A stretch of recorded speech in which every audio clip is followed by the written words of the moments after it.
Bonsoir à toutes et à tous, nous sommes le jeudi 11 septembre et voici les titres de votre journal. Retour sur la journée de mobilisation Bloquons tout ce mercredi. Le mouvement s'est déroulé sans débordement en Vendée et les manifestants se sont réunis pour discuter d'éventuelles nouvelles actions. Nous irons à la rencontre de Flavie Boulet, cycliste professionnelle et atteinte d'une maladie rare causée par sa pratique intensive du cyclisme. Elle a décidé de s'exprimer pour briser un tabou et libérer la parole. Et puis nous irons au cœur d'un verger situé à Martinez en pleine saison de la récolte des pommes. Une cueillette à laquelle peuvent participer les clients et ils sont nombreux à en profiter. Mais on débute avec la Chambre des métiers et de l'artisanat qui a fait un point en début de semaine sur la situation économique, mais aussi sur la formation et l'apprentissage en présence du président régional. Sur le volet économie, même si les secteurs de la construction et de la production automobile se portent bien, il y a des inquiétudes par rapport à la situation politique. La trésorerie, La trésorerie est tendue et le développement des entreprises, notamment plusieurs embauches, risque d'être repoussé à plus tard. En ce qui concerne l'apprentissage et la formation, la rentrée est plutôt mitigée.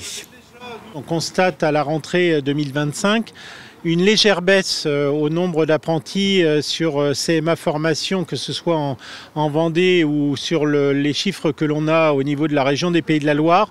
On n'est pas inquiet non plus pour autant, puisqu'on sait que bien sûr ça a un effet, la problématique démographique a un effet très direct sur la rentrée 2025 et sans doute jouera un rôle encore plus important sur la rentrée 2026. En même temps, on est à moins 150 apprentis sur la région des Pays de la Loire en ce qui nous concerne sur les métiers du secteur de l'artisanat à date aujourd'hui, mais tout en sachant que la rentrée va s'étaler jusqu'au mois de novembre. Et cette semaine est également marquée par le 100e anniversaire des Chambres des métiers et de l'artisanat, créée en 1925. Une visite de l'entreprise Les Terres Cuites à Esnay était donc organisée pour l'occasion. On a voulu marquer aussi, je dirais, le moment exceptionnel pour dire aux artisans et mettre en valeur un certain nombre d'entreprises artisanales sur des savoir-faire particuliers. On est là, ici, aujourd'hui en Vendée, pour mettre en avant une briqueterie qui va permettre de montrer qu'après 6 générations successives, l'entreprise existe toujours avec, je dirais, le respect des règles de fabrication, avec sans doute aussi une bonne part d'innovation, mais elle a réussi à résister dans toute la période et la décennie qui vient de s'écouler. On revient maintenant sur le mouvement Bloquons tout de ce mercredi, une journée de mobilisation nationale relayée en Vendée par plusieurs actions de tractage, notamment sur différents axes routiers, à La Roche-sur-Yon et au Sables-d'Olonne. Quelques ralentissements ont pu être provoqués, mais pas de réel blocage. Aucun débordement à signaler dans le département. À l'issue de cette journée, les manifestants se sont réunis boulevard Sully à La Roche-sur-Yon lors d'une assemblée générale. L'occasion de dresser un premier bilan et d'évoquer la suite à donner au mouvement. Un reportage d'Élise Blanchard. Lever du jour, lever de voix, partout en Vendée, à La Roche-sur-Yon, au Sables-d'Olonne ou encore à Fontenay-le-Comte, des manifestants se sont mobilisés pour dénoncer et rappeler qu'ils ne lâcheront rien. On est parti en action, des actions toujours décidées collectivement. Ces actions, elles étaient diverses toute la journée, essentiellement des formes de blocage, barrages filtrants, tractage, qui ont bien fonctionné, qui ont été très bien accueillis globalement de notre point de vue. On n'a eu que des bons retours ou presque des gens qui passaient, qui étaient pourtant bloqués, pour certains et certaines depuis très très longtemps. On a un gouvernement qui ne respecte nullement le choix démocratique qui a été fait et qui vient mettre de l'huile sur le feu. Et donc on sent qu'au final, il y a une adhésion de la population. Maintenant, il faut qu'on puisse transformer ces colères, justement légitimes, pour renverser effectivement ce gouvernement et aussi changer le système à l'heure actuelle dans lequel on vit, où au final il y a des ultra riches qui s'enrichissent de plus en plus, des dividendes qui sont de plus en plus élevés et une population qui n'arrive plus à vivre de son travail. Si aujourd'hui le contrat social a été rompu, la santé ne vit plus, l'éducation ne vit plus, le salaire ne paie plus, et comment on résout cette solution ? Et la mobilisation ne faiblit pas. À 17h30, une assemblée générale s'est tenue sur le boulevard Sully. Les manifestants, loin de baisser les bras, ont d'ores et déjà annoncé la poursuite du mouvement avec de nouvelles dates d'assemblée à venir. Le prochain rendez-vous, ce sera donné samedi, place Napoléon, pour suivre la manifestation pour la Palestine, à 11h. Après, il y aura un pique-nique à midi avec une assemblée générale, Square Bayard.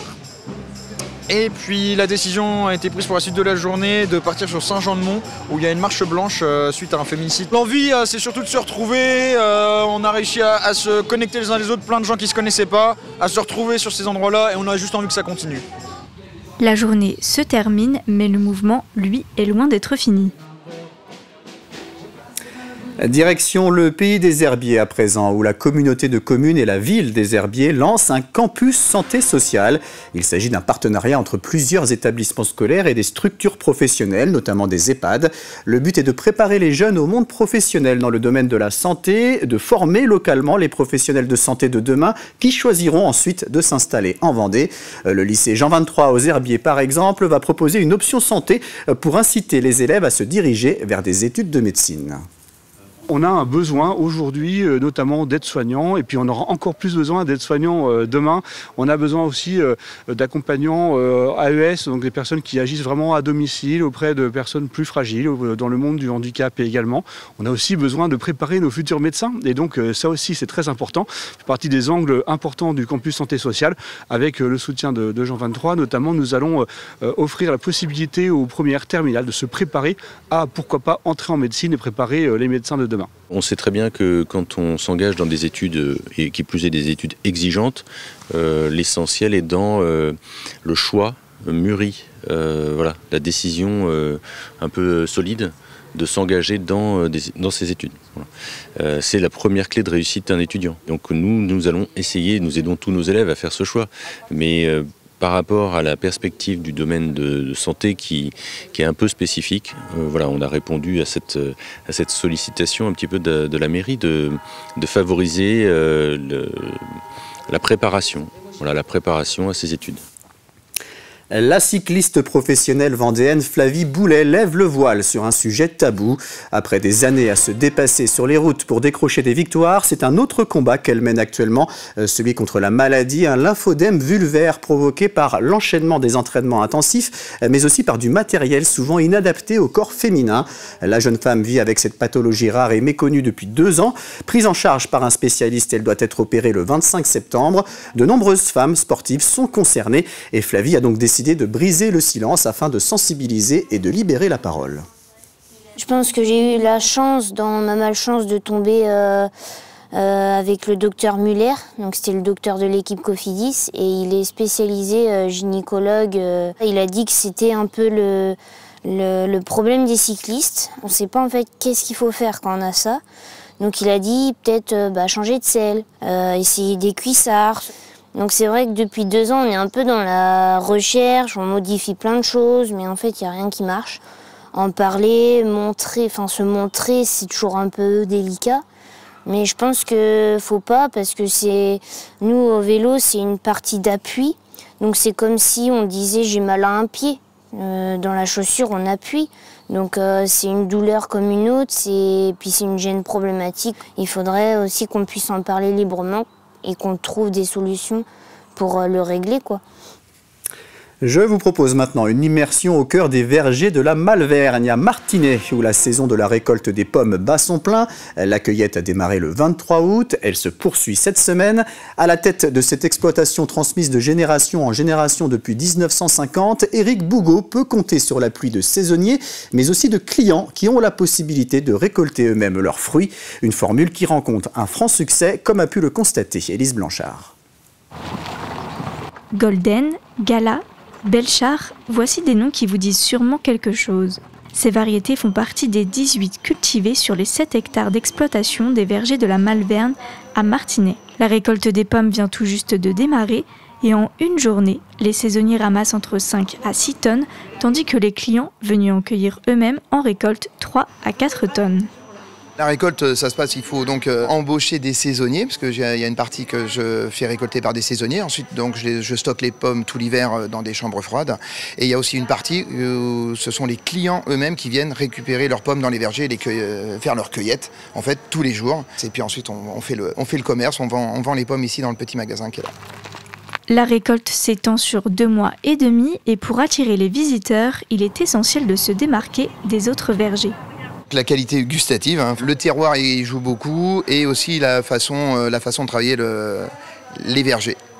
On éclaircit assez durement, c'est-à-dire qu'on laisse un certain nombre de pommes pas trop importants sur les pommiers. Donc les pommes sont bien alimentées par le système racinaire. Et donc ce qui fait que la qualité gustative est toujours là. Sur place, nous retrouvons René et Nathalie, deux habitués venus faire leur provision de pommes pour les mois à venir. Oh, nous, on ramasse environ 45 à 50 kilos. Et ça va jusqu'au mois de février. On a trouvé des pommes merveilleuses, qui sont bonnes, juteuses, tout ce qu'il fallait. Les pommes, elles sont super bonnes, hein. Il y a tellement de variétés aussi. Les allées sont assez grandes pour les ramasser. Franchement, on a le choix, on a vraiment le choix. En décembre, à la veille de Noël, le site ouvrira ses portes au public pour un marché festif, mettant à l'honneur les produits locaux.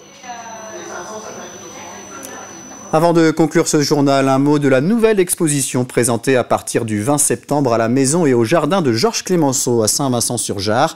Intitulée Gambetta Clemenceau rêver la République de son idéal à son invention, elle revient sur les destins politiques de ces deux hommes qui partageaient le même sentiment républicain mais avec des tempéraments et des visions stratégiques bien opposées. Une exposition visible jusqu'au 20 avril 2026. C'est la fin de cette édition, merci de votre attention. Prochain rendez-vous avec l'actualité vendéenne dès 7h ce vendredi matin dans la matinale présentée par Simon Philippot. Très bonne soirée à toutes et à tous sur TV Vendée.